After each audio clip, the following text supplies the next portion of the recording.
I made it. A little more from over there. The director of the film, Mr. Robert Ader. Thank you. Hey. Robert Bader. Okay, sorry about that. Greatest looking audience I ever saw. Are you a morning person or a night person? I've never been up this early in my life. I actually don't sleep much, so I'm both. Is that so? You can go either way. Yeah, I stay up late and I get up early. Wow. Yeah, A lot he of does coffee that. I involved. wish I could do that. I awaken around 7:30 or 8 and go back to bed. But that's about it. Well, thank you for doing this today, Dick. I really wanted to bring this film. I love this film so much, and but I also it sounds like something. Was anybody at the Jane Fonda thing the other? Oh, So I told Jane Fonda that I met her when I was 16 years old. wow. And she happened to be doing a tour of Michigan with Tom Hayden to different peace groups, helping to organize different things against the war in Vietnam. Yeah. And I met you also when I was 16 years old. And Was I too 16? no, but you were young. You were young, and Yeah, and we all were. yeah, Most of you were doing your show, and I loved your show. And I starting from, I don't know, what year did the ABC nighttime show start? Let's see. I was on December 1969. In '69. December knows better. 69. Yeah. I So- started in daytime in 68. In spring of 68. Right, that was the daytime. Yeah. So my parents, of course, wouldn't let me stay up this late, so I'd have to sneak out of the bedroom to watch the show. But it was such a Oh, I love that. and then my mom took us kids to New York every summer because her aunt lived on Staten Island. We'd tell people back in Flint that we summered on Staten Island. That sounded really Yeah. like it wasn't, but Like it was your island. and I waited outside the stage door for you to come out, and I know this sounds so dorky right now, but I had a little autograph book, and I had been, because we'd come every year since third grade. I had Roy Rogers and Dale Evans in this book because we'd stand outside the Ed Sullivan Theater, and I asked you for an autograph, and you gave it to me, and it was raining, and you didn't just, the car was waiting for you, and we spoke for a few minutes, and I told you how important your show was to me and what I've learned about civil rights, about the war in Vietnam, about movies, about a guy named Groucho Marx and his brothers. All those things as a child and then as a teenager, it was really it was part of my, I don't know what that is, my upbringing, my education, my awareness of the world, and you were very nice to me, and I didn't say buzz off, kid. you did not. No, You caught him on a good day. Yeah. Is that right? What did you usually do? This is hard to believe. I just think that, obviously, if it hadn't been for me, he'd be nothing. That might be true. I said that to Jane Fonda too. It was like, the fact that I have both of you here this week is just a complete coincidence. But I'm just really thrilled and honored to talk to you. You are a true witness to history, and especially that piece of history that was so profound in the late '60s and in the '70s. That was a hell of a time to start a daily talk show when you'd never done one, because I didn't realize I had at least 4 to 5 assassinations ahead of me to do shows after, and then the war, and then Watergate. You all remember Richard Milhouse Nixon? And yet you had to, you were assigned to do an entertainment show at 11:30 at night. Yeah. And yet you brought on this show people connected to all of these things you just said. Yeah. And so I guess my first question is, how did you get away with it with ABC? I mean, how were you able to have John and Yoko on, like, and have that conversation that you had, or Muhammad Ali, 14 times he was considered an enemy of the people. You down the list of things, and even the music that you would have on. Yeah. That night that I was at your show where I got the autograph. Yeah. Right. You introduced a new. It was like a group. It was the main singer. He was a piano player, and he had I think a bass player and a drummer. What a memory. And well, nobody had ever heard of this guy. His name was Elton John. Oh, him, yeah. And he was just doing his first album called 11/17/70, I believe. And I got to sit in that little studio and watch his very first performance live on national television. And being from Flint, it was really quite an experience. So but that's what you did, though. You put people on like that. I didn't know who Elton John was now. Can I just say something about the Elton John appearance on the Dick Cavett show? About 12 or 13 years ago, I worked on some DVDs of the Dick Cavett show. We put one out called Rock Icons. And I had an office at this record company that was doing it. And right after it came out, I started to get hate mail because I left Elton John off the Rock Icons box set. Oh. And I had to start explaining to people that it's one of the roughly 900 shows that ABC erased. So it does not exist. That show I saw does not exist. Oh. And I also got hate mail because Santana wasn't on there because they erased Santana's debut as well. But we do have 2,500 Dick Cavett shows in the vault, but just not every single episode. So you saw a show that's never going to be seen again. Wow. No guitar player. Bass, drum, and I think I didn't even know that about it. I think they did Burn Down the Mission. And I was, it just... It was Elton John's American television debut, which is one of the reasons it's such a tragedy that it's gone. Wow. Well, it's in my head. Well, I'll tell you something. This is also... For a while. I bet you weren't expecting... You probably weren't expecting Nixon to come up as often as he's going through today, but we discovered something incredible. Nixon was so paranoid that he had his communication staff recording select episodes of the Dick Cavett show on 2-inch videotape to analyze what people were saying about him. So they have about 500 Dick Cavett shows. They have about 75 of the ones that ABC erased. So we've been able to recover some through the courtesy of the Richard Nixon Presidential Library. Wow. Wow. And just so you know, Nixon also asked him to occasionally record a show because he was just interested in the guest. So we have a 90-minute show with Ted Williams because Nixon was a baseball fan. Boy. Well, by the way, they imagine standing there in a studio the first time knowing I now have to do a 90-minute television show. I've never done that before. My God, I'm the host. And nerves almost overcame me. At the beginning, and you're doing that kind of show, people ask me, what should you look out for? Don't stick to your notes too much. A friend said, you're doing that. A person finishes something and you go right to your page of notes. And this is probably how it looked. It would be, there'd be a guest saying, we opened the old trunk and you'll never guess what we found inside. And I would say, do you have any hobbies? And you see what I mean. No, You know the problem. Yes. No, I experienced it on the other end because they're, having been on various shows. Yeah. But they would do these pre-interviews with you so that the host would, and they have those cards. And I have to say, anytime I was on Letterman, he, like you, just disregarded the cards. I mean, he just, it was much better for him just to fly off the handle on whatever was passing through his head at the time. But you were always so quick-witted. It was amazing that the show, it wasn't written, because for you to come up with so many things, I mean, just on the spot like that. And well, it's true. I make it up as I go along. That's silly. I'm sorry I did that to you.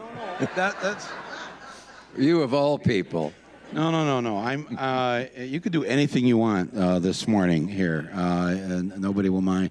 I'm trying to remember the famous. Now it just is. Now I do have the brain thing, but you got into this incredible argument with someone. Norman Mailer. Norman Mailer. That's right. And what's the famous line that obviously just popped out of your mouth with no filter, but it brought the house down? Do you remember? I have no idea where the line you're referring to came from. Basically, as people always say, and then go on to say something that isn't basic, Mailer and Gore Vidal were the two main guests, and the great Janet Flanner from The New Yorker, the Paris letter.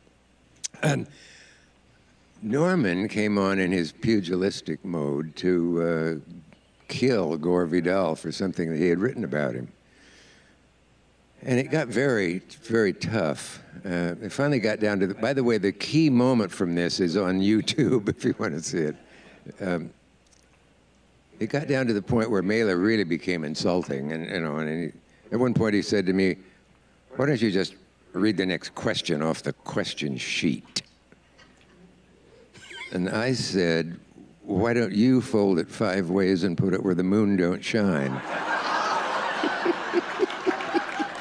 I don't know if that's Nebraska tribal memory or what that is, but I know for 1969 that just was not said, even though you use no swear words.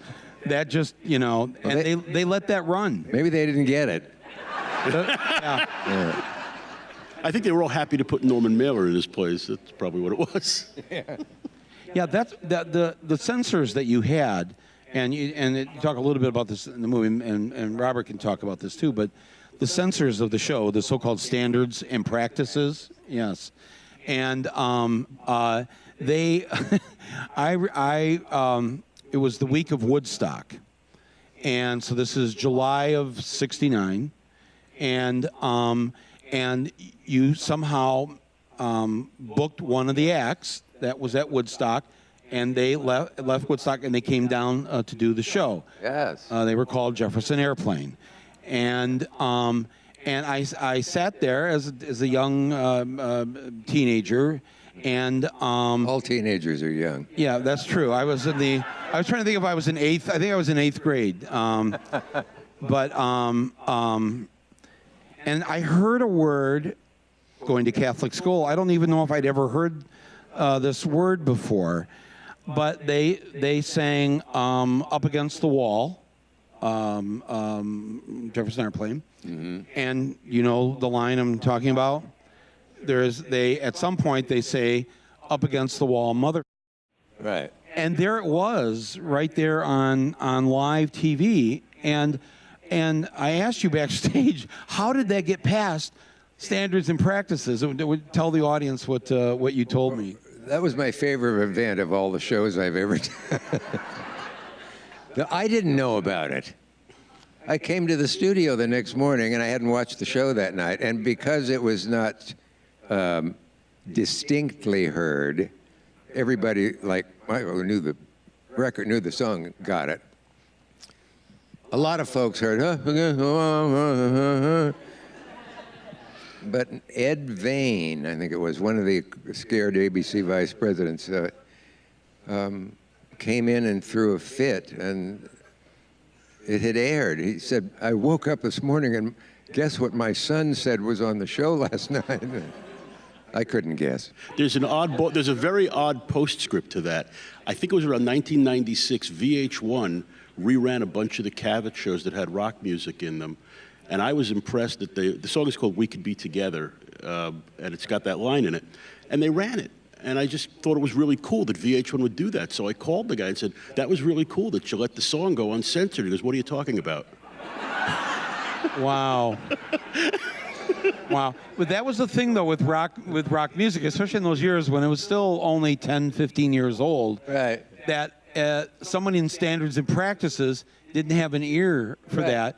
Literally couldn't hear the word in the song. That's right. Probably also thought Jimi Hendrix was singing "Excuse Me While I Kiss This Guy," or because the words, And in fairness claimed to that he standard, said "kiss the sky." Yeah, right. So, But in fairness to This guy Sam's practices, versus- rock music didn't have a lot of those words in it at that time. It was very unusual, so they probably didn't think they had to check the lyrics. They probably started after that day. Yeah. Well, it must be somewhere in some record book that the first and perhaps only time that word was uttered live on broadcast television was your show. you're making me proud all over again. Yeah. Jeez, what a distinction. So it turns out you had Muhammad Ali on more than you had Groucho Marx, which Yeah. my memory is it seemed like Groucho Marx was on all the time, and the two of you, it was so incredible. And I also, if I remember correctly, on one of his appearances, you were talking about Nixon, the two of you, and he made some reference to how Nixon should be eliminated in some way. I don't. Do you know what I'm talking about? I know exactly what you're talking about. He did two things. Groucho did an interview with some San Francisco underground paper where he said that he should be assassinated, and they put him on the enemies list and started investigating him. And then on the Cavett show, he said, well, the guy's just no good. And it was a combination of those things. And after those two things, Dick, Groucho got a visit from the Secret Service. And, right? And how'd you feel about that? The Secret Service doesn't have the best sense of humor, No. as you may have discovered. I actually have discovered that, yes. First. It's part of growing up. No, but I'm glad I learned that this would happen when I was 14. You know, I'm telling you how you prepared me. You did have a hand in whatever I went on to do. I thought, wow, you can say that on TV. You know, Yeah. And then the Secret Service will come to the door. I would have made my parents so mad. There was another incident similar, and that was in my actually first week of doing the show in the daytime. I was still shaky, and oh God, don't blank on his name now and ruin the story. LSD, dropout. Timothy Leary. Timothy Leary. Thank you very much. Thank you, memory. Timothy Leary came on, and I knew all about Timothy Leary and how he was advocating. Well, his book was called Turn On, Tune In, and Drop Out. He was a Harvard professor. I thought he was an ass, but I didn't say that immediately. And at one point, I had just had enough. I think he had just held his book up and said, the Old Testament, these were just a lot of old kooks on a bad trip. You never said that, I'm sure. And something else. And I heard myself turn to him and say, I really think you're full of crap. And I couldn't quite believe it myself, but the applause that it got was really, really embarrassing. A woman wrote me from Davenport, Iowa, I think it was.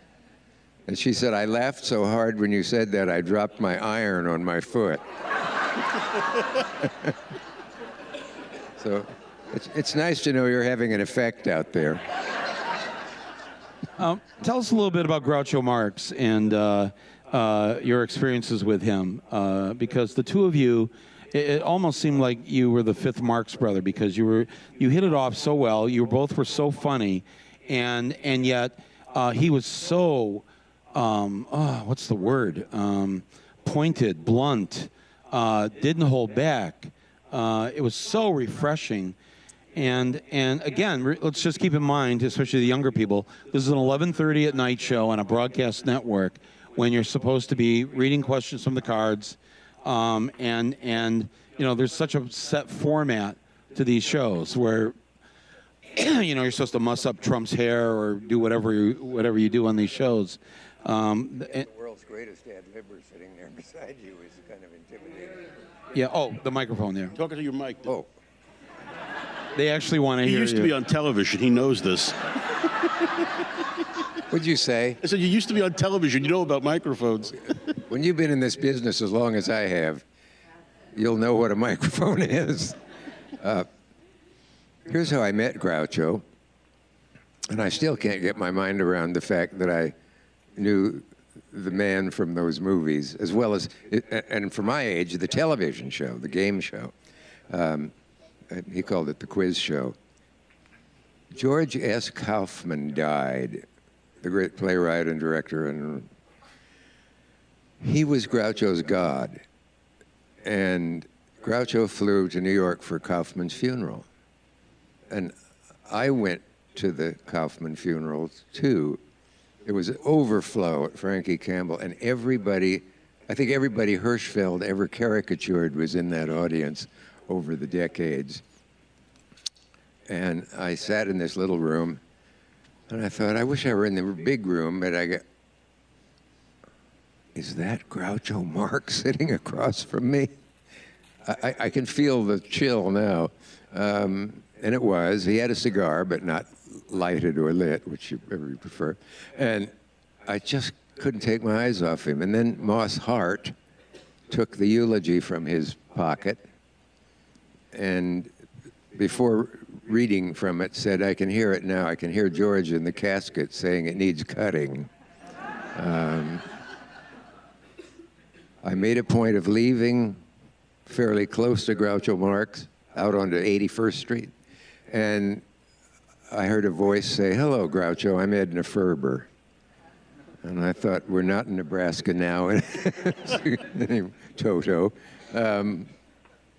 So I followed him. He was with Abe Burrows on one side and Art Carney on the other. They walked to Fifth Avenue. They left him. And I thought, it's now or never, and went over and said, Groucho, I'm a big fan of yours. One of my brilliant lines. Groucho, I'm a big fan of yours. And he said, well, if it gets any hotter, I could use a big fan. That was our beginning.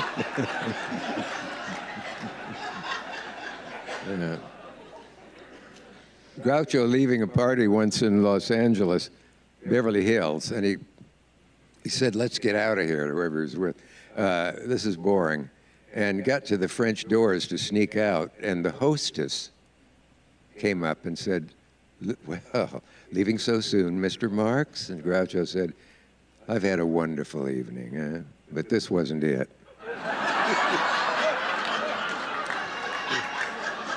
Can I say one Groucho thing that you're gonna? There's a great Groucho thing I want to say about the show.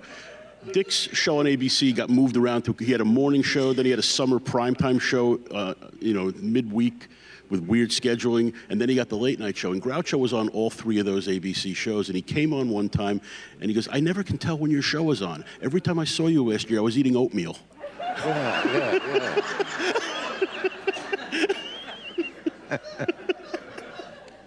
The first time he was on, he had met a priest in the elevator at his hotel who thanked him for all the goodness he had and pleasure that Groucho had brought into the world.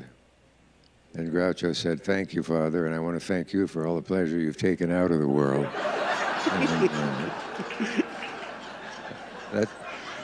That's why he was a national treasure. He on your show, though, he would say things. And as a kid, I'm like, I can't believe I'm watching this or hearing this on TV.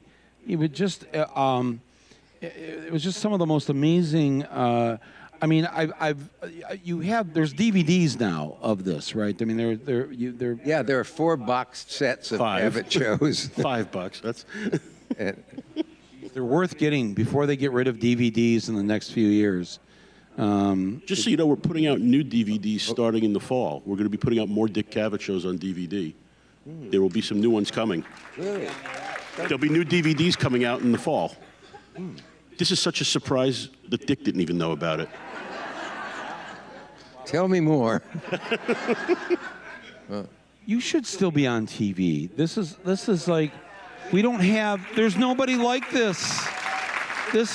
You know what I'm saying is true. There's nothing like you on TV anymore. And the those who followed you and honored and tried to be a version of you, they don't exist anymore. And it just seems with 500 channels, there might be some place. There should be a place to have intelligent conversation, witty. There were 10 Dick Cavett shows on TCM running the same 10, but now there's a channel called the Decades Channel that maybe you know. They've got hundreds of Dick Cavett shows, and I guess his perspective is, we have 2,500 shows. We run them. Why should I work? People. Yeah, but I want to see you now interviewing Eric Trump. You know, I want to see.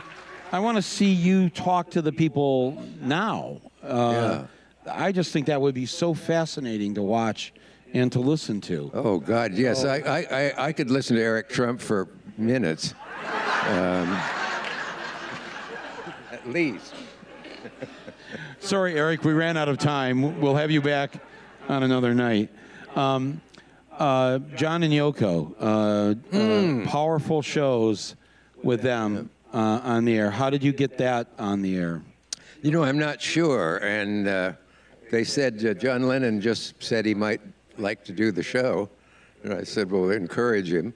And they said, well, would you come over and meet them? So I went over to their, what was it, an egregious hotel. Oh, the St. Regis. Hey, there's a Limerick, St. Regis. And I was wet from the rain, and Yoko took my shirt and dried it somehow. And the first amusing thing, I guess it was said, was John, well, I said to him, by the way, he was so accessible, so easy, one of those people you feel like you've known them for a long time. Sometimes there are too many of those, but he was just delightful to be with. And I said, what made you decide to go ahead with this? And he said, well, you've got the only halfway intelligent talk show on television. And I said, why would you want to be on a halfway intelligent show? And he laughed, and therefore we were friends. But so you had him on the show. And then they came back. They came back for a second time.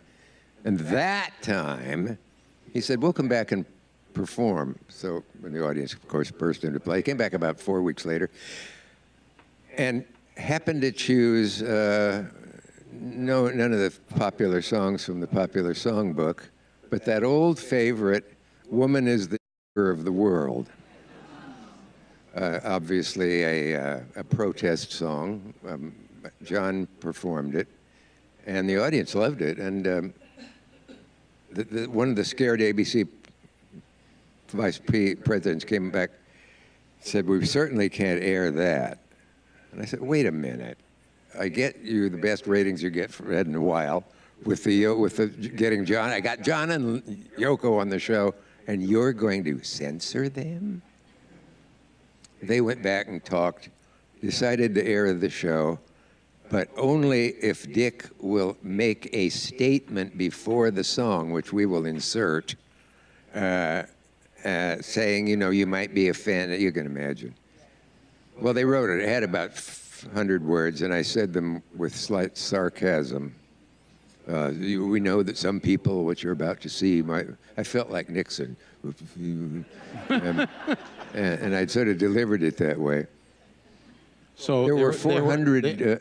Yeah, no, go ahead. Oh, there were 400 complaints, protests came in. Because they used the word woman? No. No, here's the surprise. None of them was about the song, but all of them were, as one woman put it, you know, can't you treat us as adults? That cheesy speech you obviously made Dick say before the show, before the song, was embarrassing. And there were about 400 of those, so that brought back faith in America.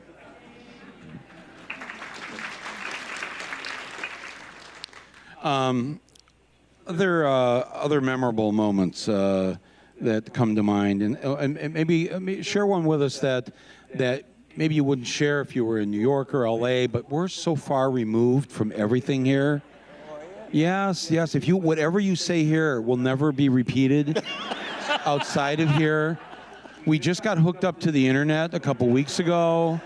Go on. You're complete right. This is a safe zone, right? Safe zone. That camera is just a prop. It's not running. No. That's just for my family photo album. Got it. That's but I would love to hear something that maybe that you think to yourself, well, I don't know if I should share that. This is the place to share it. So. How long do I have? Let's see. Oh, there must be. Can I suggest one that I'd love to hear him talk about? I know one. Okay. I made fun of a man's appearance. I'll be right back. I met, this name keeps coming up. I was invited to the White House where I was still persona grata, which was a long time ago, during the Nixon administration. And Pre-enemies list. Pre-enemies list, right? Oh, yeah, I think I did make the enemies list. I would give back an Emmy to be on the enemies list, and turns out I was, but not then. And they had the British actor Nicol Williamson doing an evening of Shakespeare. Nixon had seen him in London and brought him over, and so there were all these people in black tie and in the East Room watching Shakespeare. Just before that, obviously, we were in this reception line, the inevitable reception line, which I always hate. And I found myself facing the president, his face this close to mine. And all I could think of was, what a nose.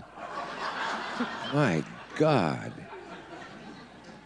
The way I worded it in something I wrote was, the first thing you noticed was its appalling width. It was 3 fingers wide, and like the Herb Block cartoons of the front of that nose. But actually, he came up with a witty remark. It was sort of like meeting Groucho. He said, "Who's doing your show tonight?" That's the extent of the Nixon wit. And I, one of the highlights. And I said, "Joe Namath." He said, "How are his knees?" I didn't know. What am I going to say? The last time I caressed them, they seemed, what are you getting at, Mr. President? But I knew to move away and talk to Mrs. Nixon, who was delightful. If that woman had written a book, it would be the all-time bestseller for what she knows. But it wasn't a bad evening. The Shakespeare was nice to watch. Near the end of it, all this elite audience noticed, I think everybody knows, a smell of smoke came into the room at the White House. And then it went away, but it smelled like a wastebasket on fire or something. Well, that passed. The show ended a minute or two later. The great British critic Kenneth Tynan came up the aisle. And I said, "Did you smell the smoke? What was that?" And he said, "They've let Agnew into the library."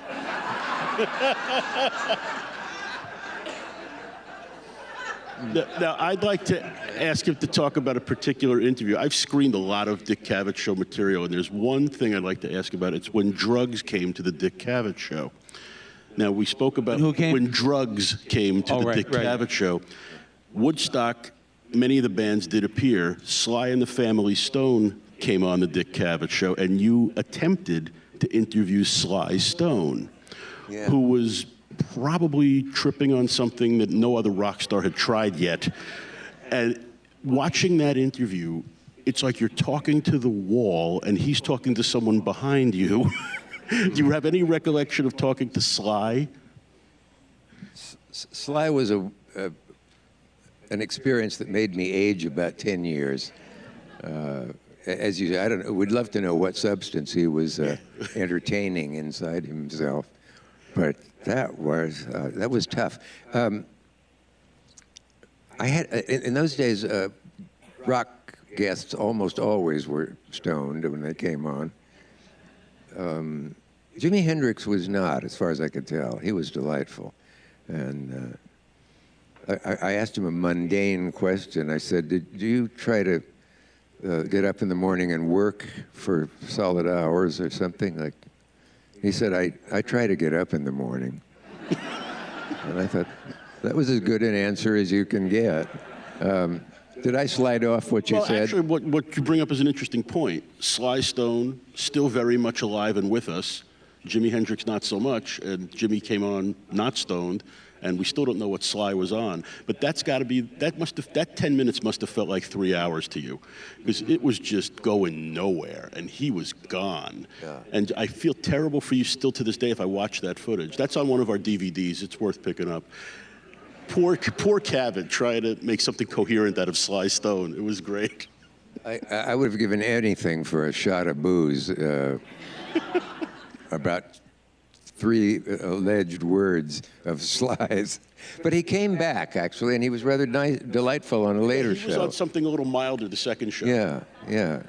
He was only taking some herb as yet. Oh, hello. We've been worried about you.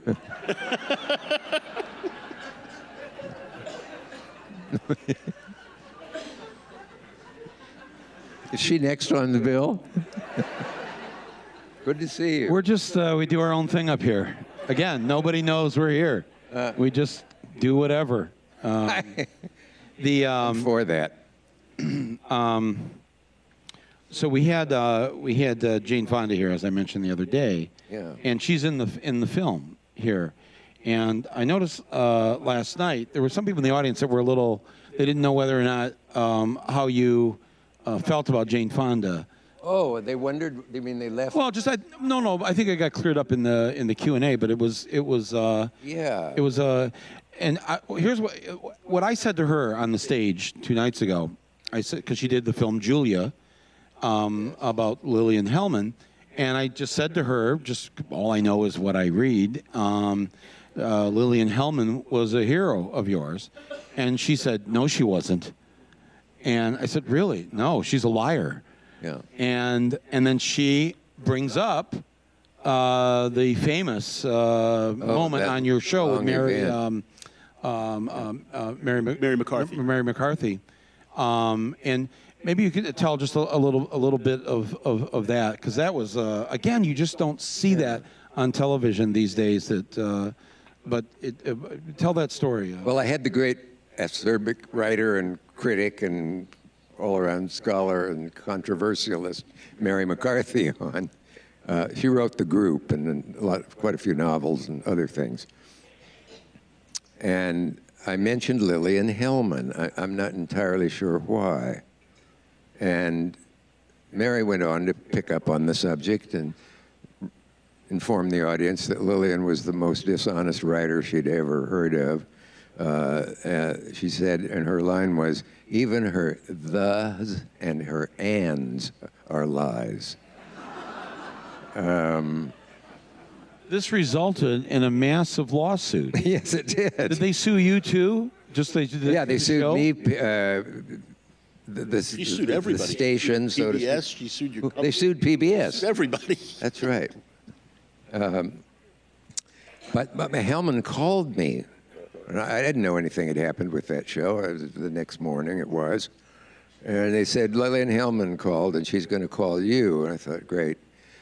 So she called. Why didn't you defend me?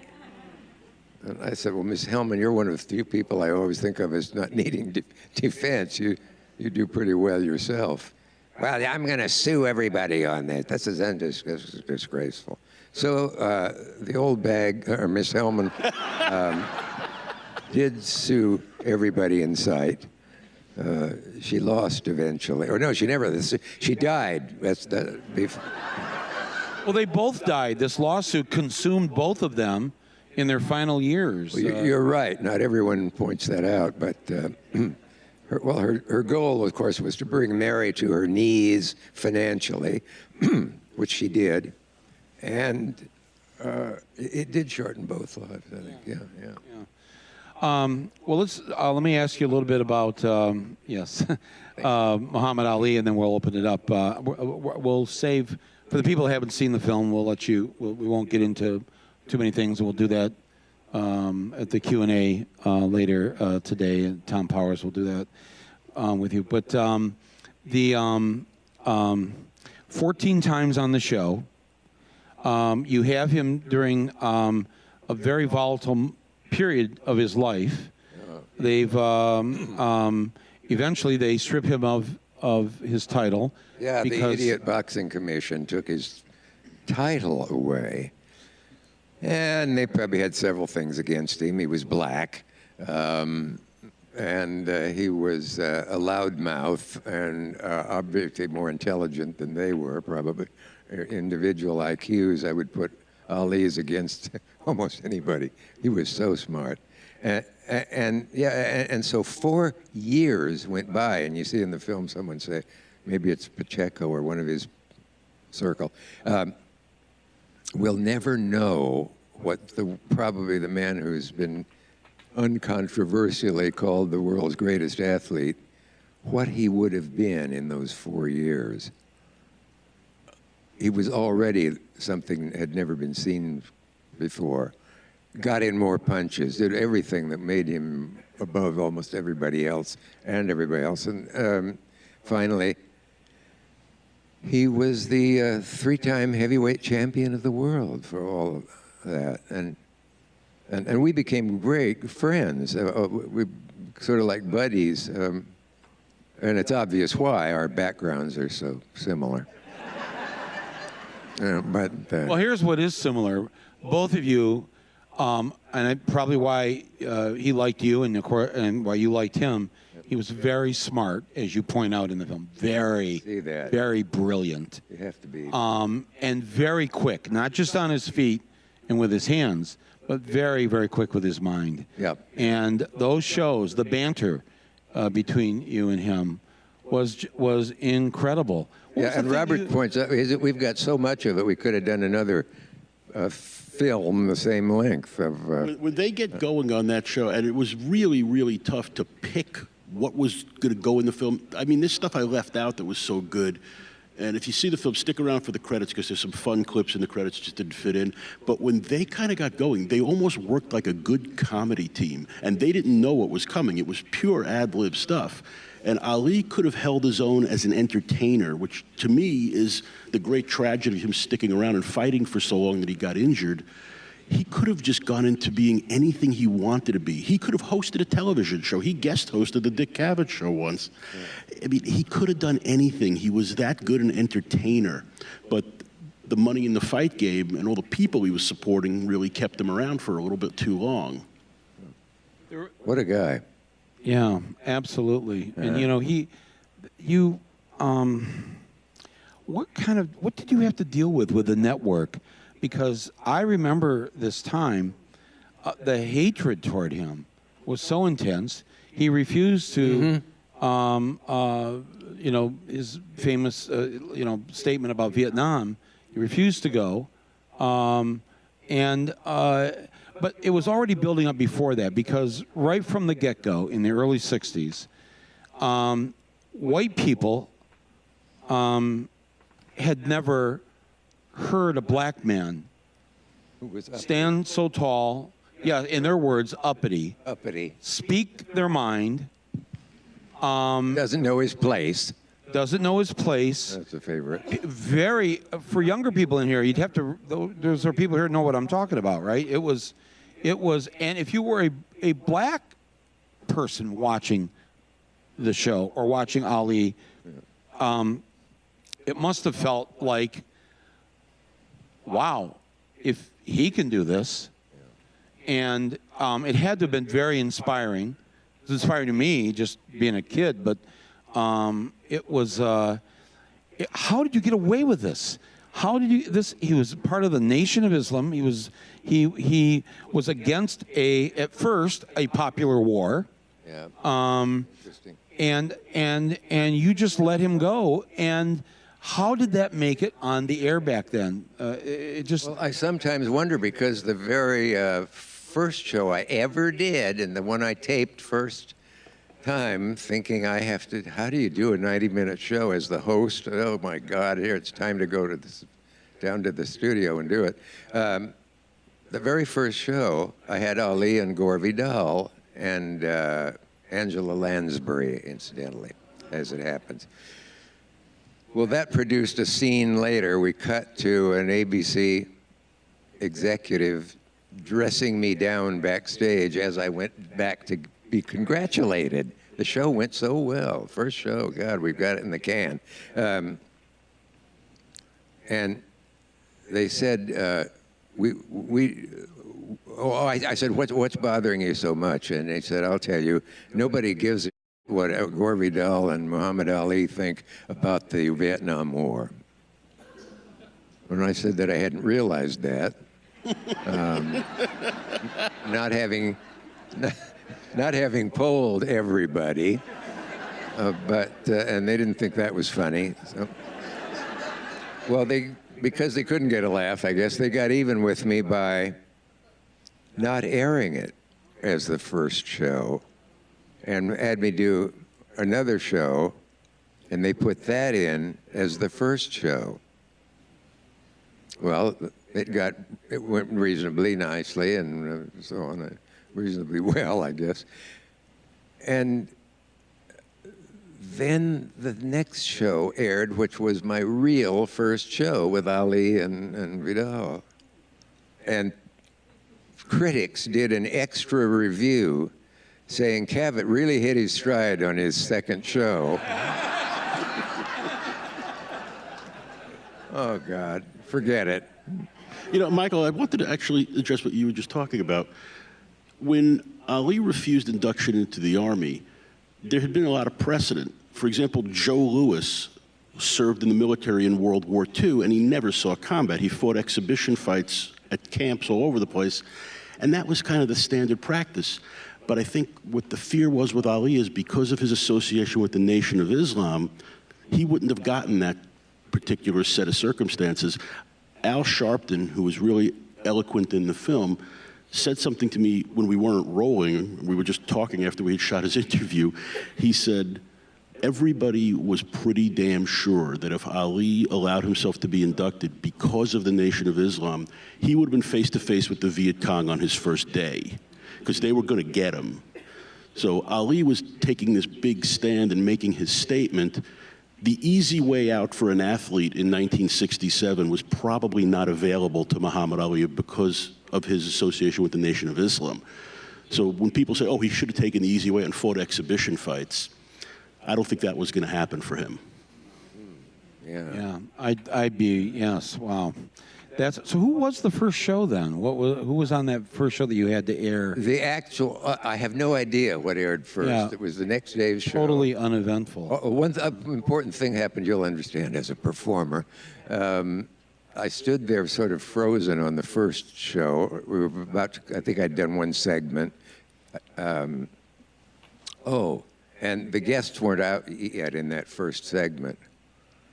So I look up at the prompter as we're coming back from commercial, and it says, introduce Elmer Bursby, ant expert. So, and they had the words for me. The next guest is an ant expert, and instead of saying that, I heard myself say, no show is complete without an ant expert. And I got my first laugh of the series, It's amazing, though. Your very first show, and they censor the show. Not just censor it, they won't run it as the first show. Yeah, good thinking. Yeah. Well, there's so many people else I want to ask you about. Maybe the audience will. Gore Vidal, obviously, those shows were, just things being said that just didn't get said. Yeah, you don't hear language like that as well, used as well as that, and that language being words with more than two syllables. Yeah. Sometimes they get up to three. Syllable is one, for example. But Gore was. Sometimes you would just sit and savor the sentence that he had just delivered. Once on the Notorious show, Mailer suddenly said, Gore, why don't you just talk to me? Can't you have to keep playing to the audience? Why don't you talk to me? And I think I remember this sentence. I'd be glad to talk just to you, Norman. But it happens that by election, we find ourselves in front of a studio audience. And it would be untrue of us to pretend otherwise. You know, what you don't get on television nowadays is 90-minute shows with writers. People don't tune in for that, but Dick had all these amazing writers on. He had Pulitzer Prize winners. He had Tennessee Williams. He had Robert Penn Warren. I mean, there's no place on television for that anymore. That was, to me, one of the greatest things about the Dick Cavett show. I loved seeing writers on the show. It's been part of a decades-long now dumbing down of this country. The way our teachers are debased and the schools not supported, that the medium that people watch at home, their intellect is not challenged. You're not necessarily learning new things about things you don't know about unless they're sharks. And it's just, I mean, we're kind of laughing about it, but Dick, we're the worse off because people like you are no longer there to educate and entertain at the same time. Where are you going to find people like me? Well, you're still here, is my point. And you too, man. Yeah. Well, it's debatable, but I just before I open it up, I just want to say, so 17, 18, 19 years, whatever it was, after I was that kid with the autograph book there on West 56th Street, I got to be on the Dick Cavett show when you came back on PBS. Yeah. And that was just one of the high points. It was right after I made my first film, and you had me on, and it was just, of all the interviews I did, it was just the most fun, the most intelligent. And you didn't ask me. I was always asked the same 10 questions. You didn't ask any of those questions, and it was just such a delight. And the fact that I would get to be on the stage and on TV with a hero of mine was quite the moment. And the fact that you are here in the town where I live makes it all the more special. So thank you very much for that. And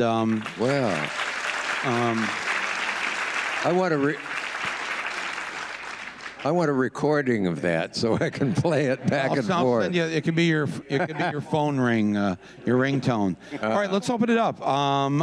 We'll try and get as many in as possible. We have a time limit here. I'm wearing a watch this year.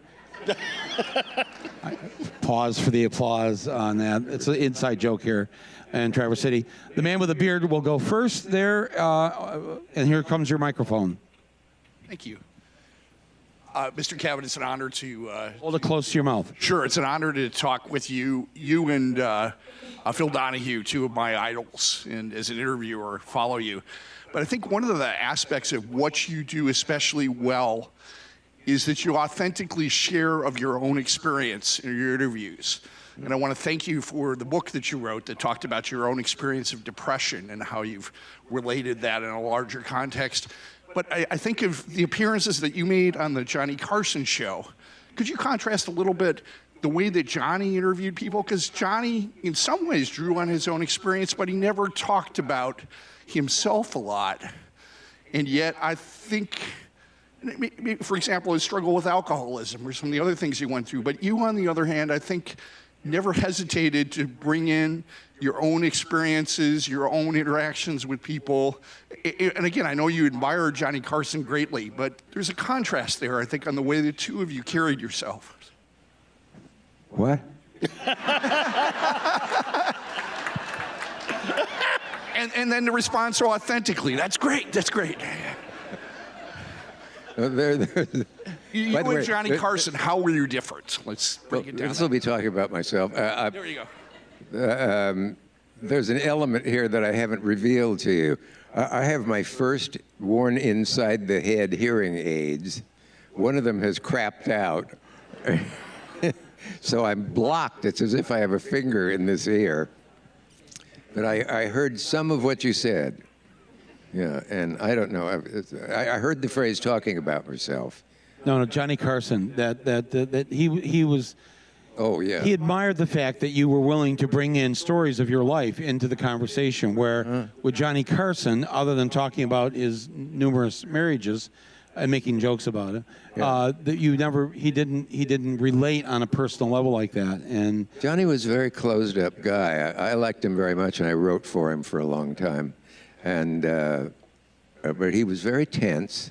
Some days, so much so, he'd be going through a rough patch in his life of divorce, or maybe a wife who was on the ledge, or something undesirable, and drinking quite a bit. But he would pull himself together in a miraculous way and go out and do the show without any evidence of any of that. And he would put out his cigarette just backstage, and the theme music would play, one of the Pall Malls that killed him. He would go on and do a spotless, excellent professional show. He didn't like to talk about himself. In fact, the only time not the only time, but he once told how he was given some prestigious broadcasting award beyond the Emmys, and he told his mother about it, and she said, "Oh, I guess they know what they're doing." And that, in a very unfunny way, was apparently like her. Somehow, some of the key to Johnny is there. Once there was a long-winded comedian, Jan Murray. There was an honorary party at Sardi's restaurant, and it was for his birthday. And Jan Murray got up and talked about mainly how glad he was to be alive, how he loved his wife, and he had a new child, and he's just a baby, and he hoped that when he grew up, he would be able to have a life as good as he did. Well, this was 30 minutes into what was supposed to be a 4-minute speech. And he said, anyway, now I just go back to watching my son grow up. Thank you very much. Johnny, the host, got up and said, Jan, while you were talking, he grew up.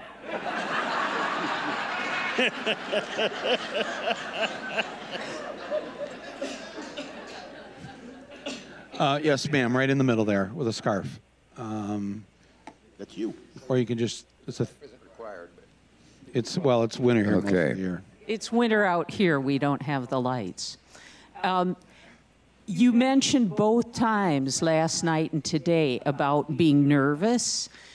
Do you have any advice for performers about coping with nerves?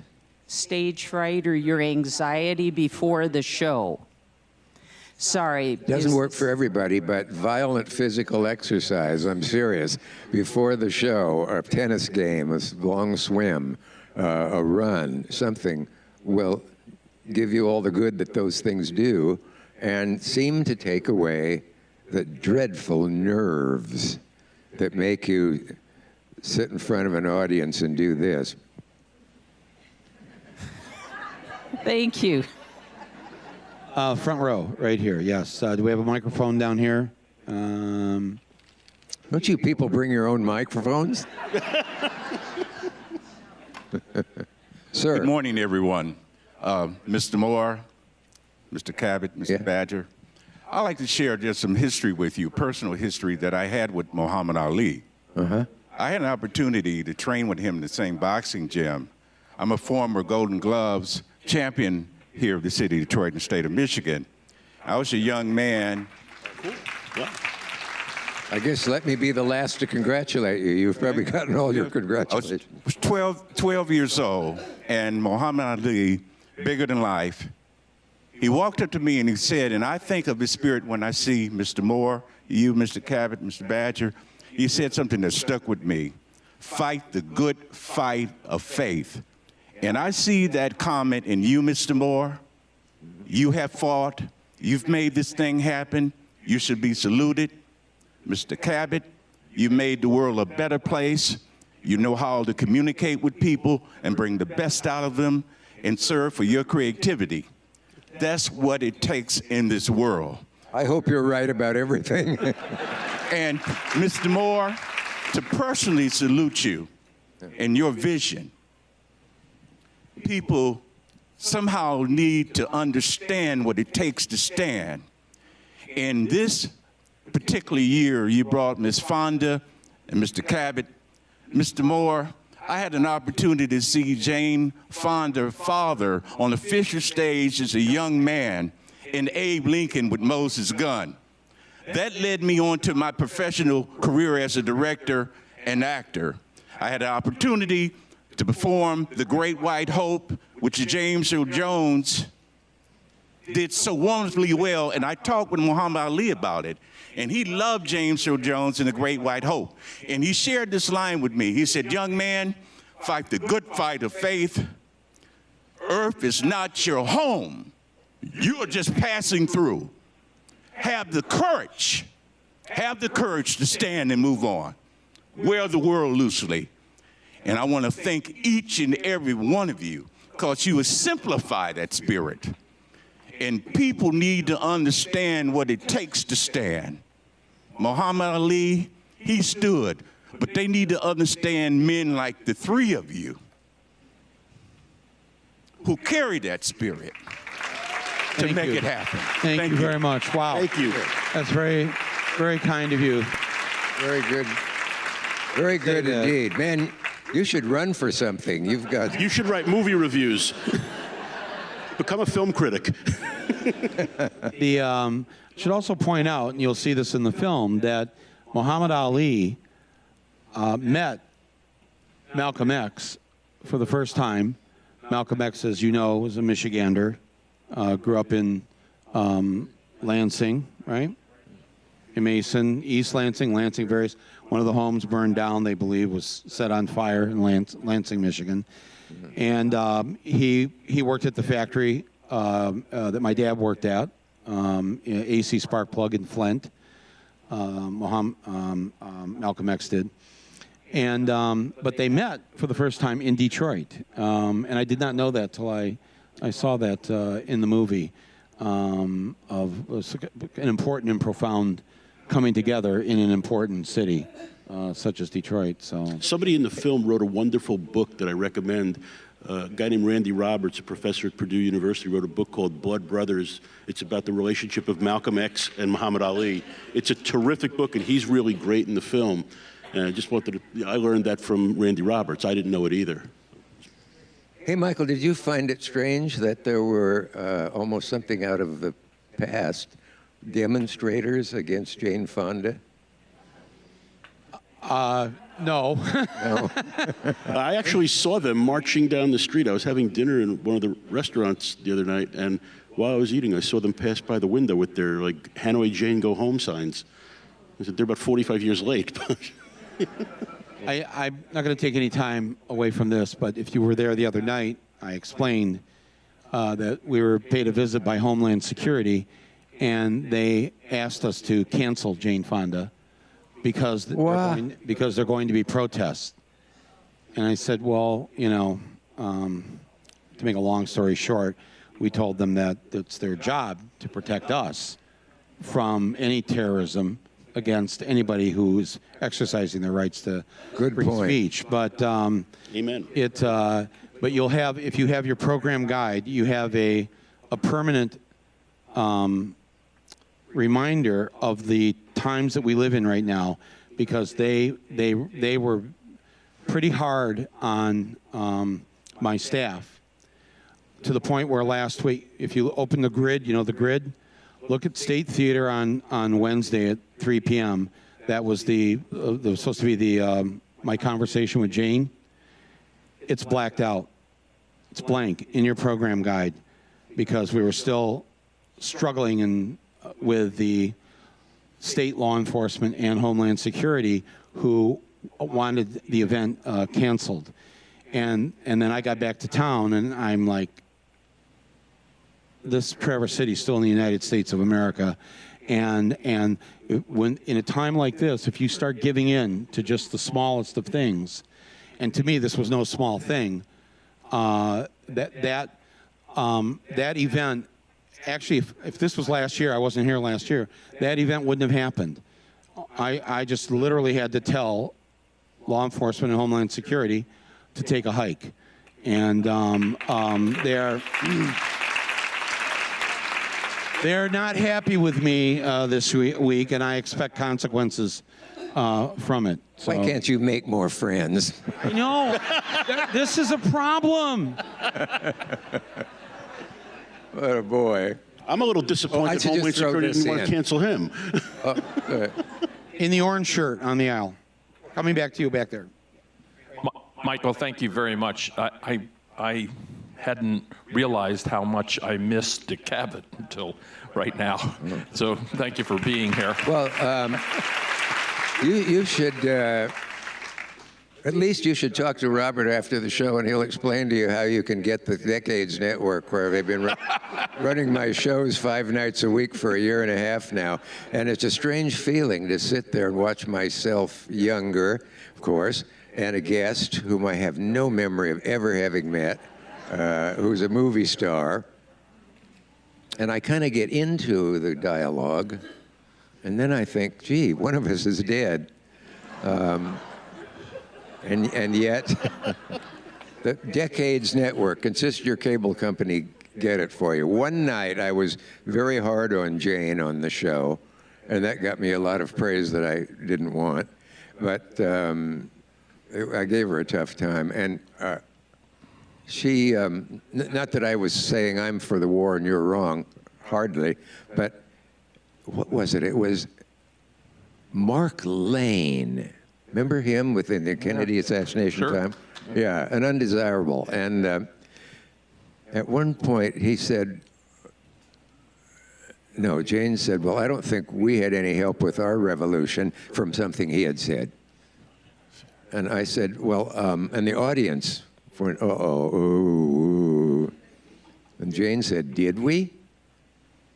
And I introduced her to Lafayette and the French. And people applauded me for that. But not long after one of Jane's appearances, I got my favorite bit of fan mail. Do you save yours, hate mail, the hate mail stuff? Or I have my very first hate mail framed in my office. Oh, I was going to say we could all make a black museum of our hate mail, but this one was intriguing. It was from Waco, Texas. Anyone from Waco? And, oh yeah? Yeah. Well, then you know it's a great source of hate mail. But in any case, have I lost you? Okay. So here's what it was. I walk in the office. My secretary pushes something sort of under her blotter. And I said, something I'm not supposed to see? And she was protecting my feelings. It was an envelope with a stamp on it, Waco, Texas, and a piece of paper torn from a notebook, it looked like. And on it were the immortal words, "Dear Mr. Cavett, you little sawed-off faggot communist shrimp." There was a return address, and I wrote back, "I'm not sawed off."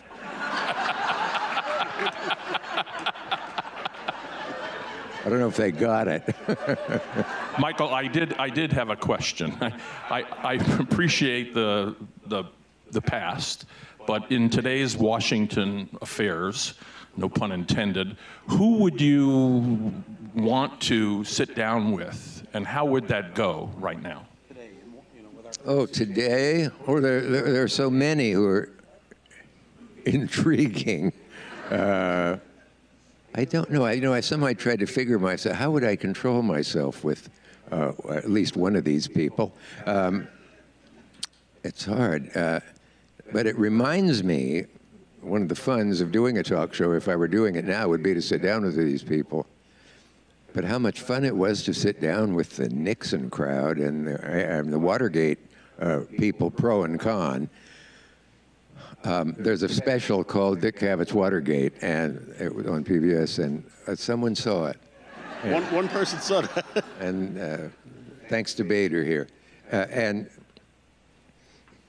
it reminded me of what a time that was, and it does feel in its way like now feels. Something is terribly wrong, and the news isn't good. I sort of slid off your question, but I had all the baddies from Watergate on, even John Mitchell and But you liked John Mitchell, didn't you? You thought he was Well, charming. Mitchell was, as we say in the trade, popular with the audience. They liked him. I liked him. I didn't want to go camping with him or anything, but But if Trump would actually sit down and talk to you, yeah. you know, and obviously he wouldn't, but just to try to imagine that conversation. I have. Oh, you have? I can't come up with anything. I think, do you pee in the shower? I probably would have asked, just to open it up.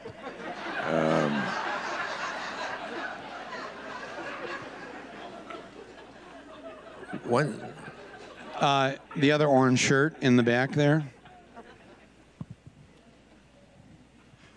I just saw your clip you just gave us about the sawed-off part on the PBS documentary Vietnam.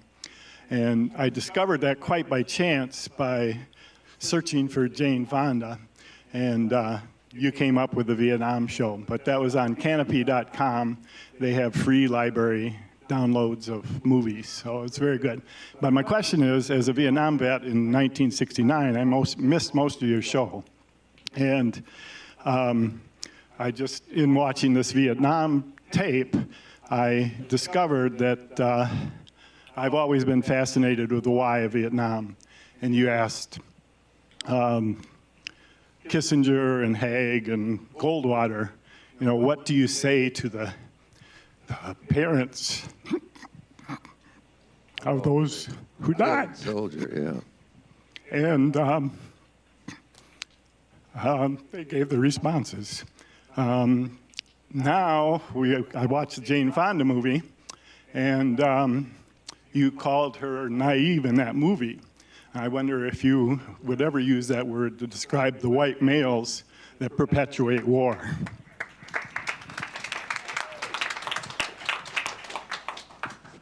My hearing aid missed the last part of the question. In the clip that people will see where you said to Jane about our revolution, and you said that she was naive, Yeah. and she has said and written about that she was, and that it took a lot of her getting away from the Hollywood life and being around people, being in the anti-war movement, and as she grew and learned, and as you can see her on your show on return appearances. Mm-hmm. That it's a process that many people go through when they're young, and she understood that, and you said last night there at the movie that actually you love her, and she has the same feelings toward you. Yeah, my first encounter with Jane Fonda. By the way, Jane has apologized effusively for what she calls her foolishness. Not that she has turned against all of her convictions at that time by any means. But posing with the gun, and she said, I just have nightmares about things I did. But she first came into my life at the Saybrook Dining Hall at Yale, which was, Saybrook was my college at Yale. And there was this gorgeous girl sitting there with some guy having lunch. And I thought, who is that? She looks like Henry Fonda. And, you know, there is a lot of resemblance. Forgot about it, but didn't really forget about it until that night when in the room above me, I could hear her high heels on the tile in the bathroom. And I thought, was she staying all night? I still think of that night. But,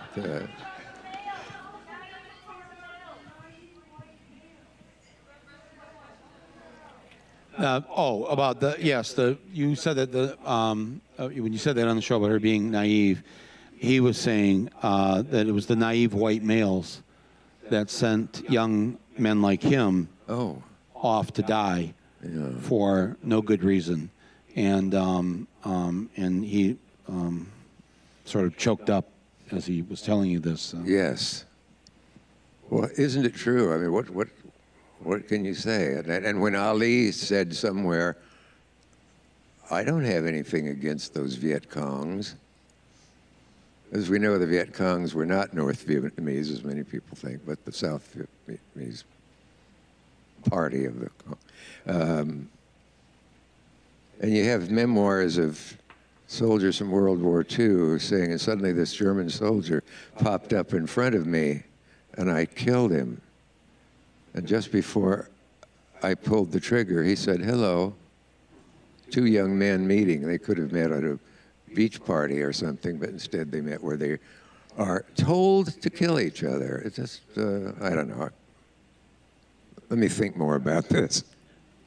We have time for a couple more, and if we keep it short, we can get the last couple ones in here. Yes, in the blue, right there. No, second row from the back. And I'll get to you, sir. Yeah, so I'm probably of the younger contingent here, but my first reference point for Dick Cavett had actually nothing to do with the show. It was Free to Be You and Me. Uh-oh. And of course, that was my entree into watching a whole cycle of YouTube clips. Your Betty Davis interview with her is absolutely hilarious. Betsy Davis. Yes, I'm pretty sure she made you blush probably 5 times in a row. I wonder if your favorite moment with Betty was the same as mine. I call her Betty. It's when she told you that she came to Hollywood as the yankiest virgin that ever existed. Yeah. Well, she got all kinds of work done that day, and she looked great, and she had yellow glasses on, which disguise age, but transparent, so you can see her face. And I thought, this is going so well. People are going to be so lucky to see this show. Why don't I have fun with her? This feeling, can go wrong. And I said, Betty, why did you do this tonight? The audience is loving you and all, but you hate this sort of thing, supposedly. And she said, well, I do. And then she said something like, but you're a gentleman, Richard, and I know that I'm in good hands with you. And I said, so how'd you lose your virginity, Betty? And you ask that a lot, don't you? And the laugh was even longer than that. Finally, she just said, I'll tell you. And she did, but you don't want to hear it. I guess my what's funny closer about question it is, was just in an almost political way, is that she said, I'll show you how square and old-fashioned I was. I waited until I married to lose my virginity. And there was what appeared to be a unanimous applause, waves of applause. And then she said, and I don't recommend it. All right, time for nearly made me crazy. Let's quickly get the last couple in. Yes, sir, right there in the center. Yes, right there.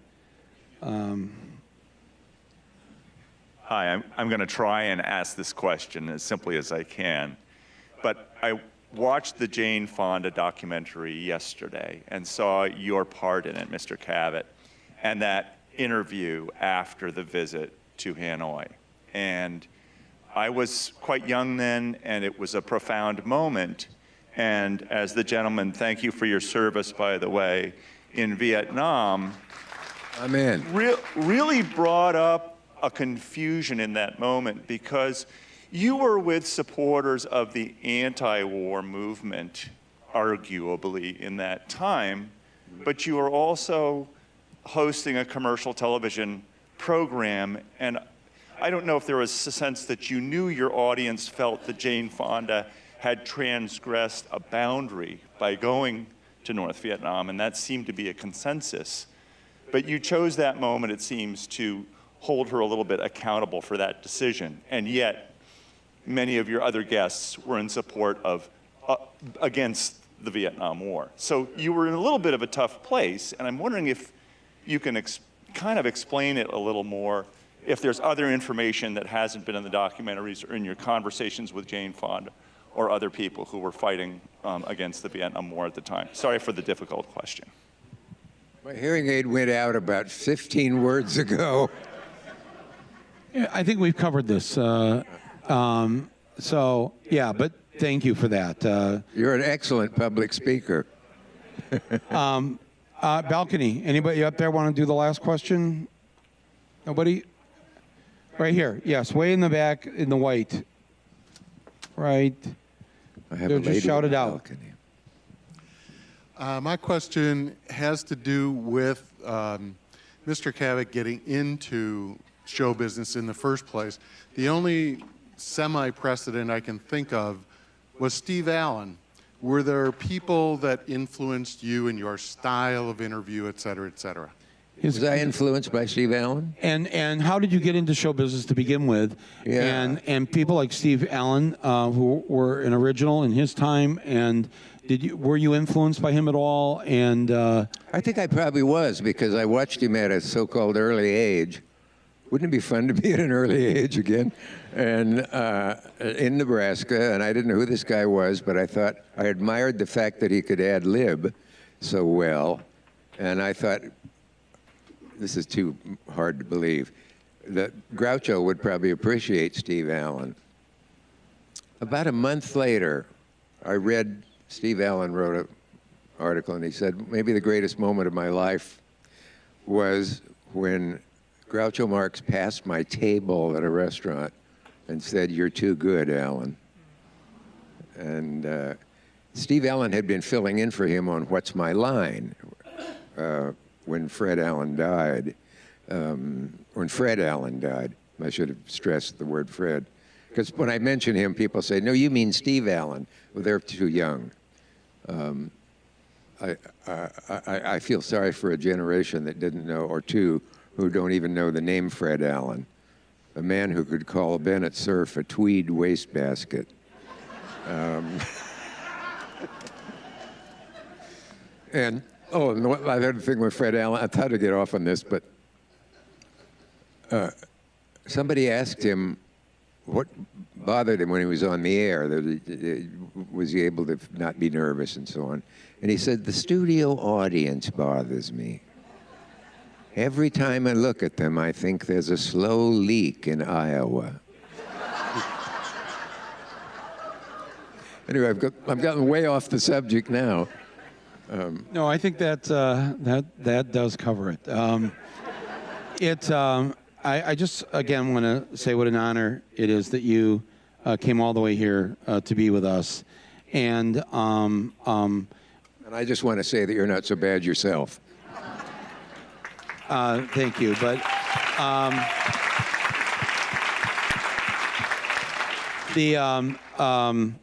the film is going to play 2 more times, I believe. And if you have a chance to see it, please see it. Robert, thank you so much for making this film. Thank you. And the films that you make. Make more of them. Thank you. And I've sat here during this hour and a half, and I just, I have to talk to you at some point after this because we need everybody off the bench right now. As you said, this is a time that we haven't really had to go through since that time when you were on the air helping us through it. And I think that your voice, your wisdom, the fact that you are such a strong witness to history that can help younger generations so we can understand the way out. I don't want this to end here in Traverse City. I want to see more of you, and I don't mean the Decades channel. Yes, we'll watch the old shows, but we need Dick Cavett in 2018. 2018. And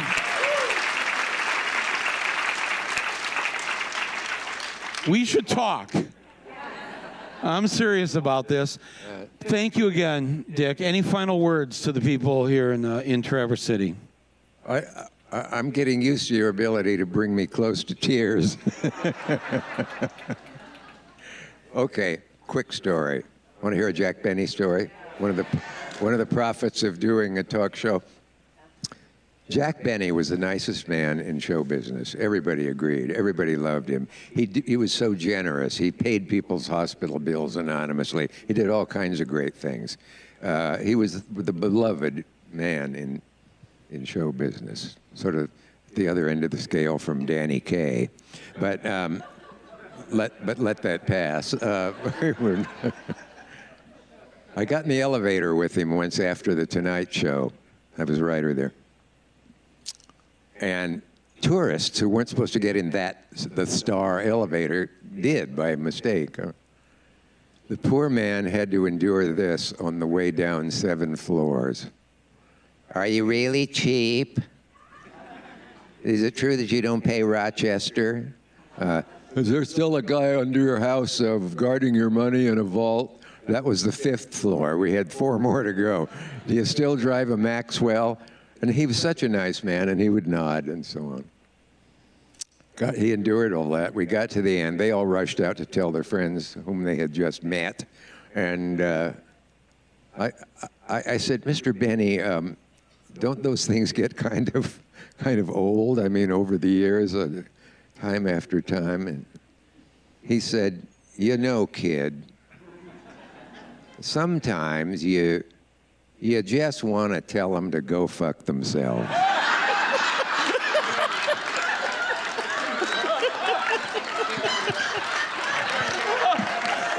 And on that note, thank you, everybody. Thank you, Dick Cavett. Thank you, Robert Bader. Have a great festival.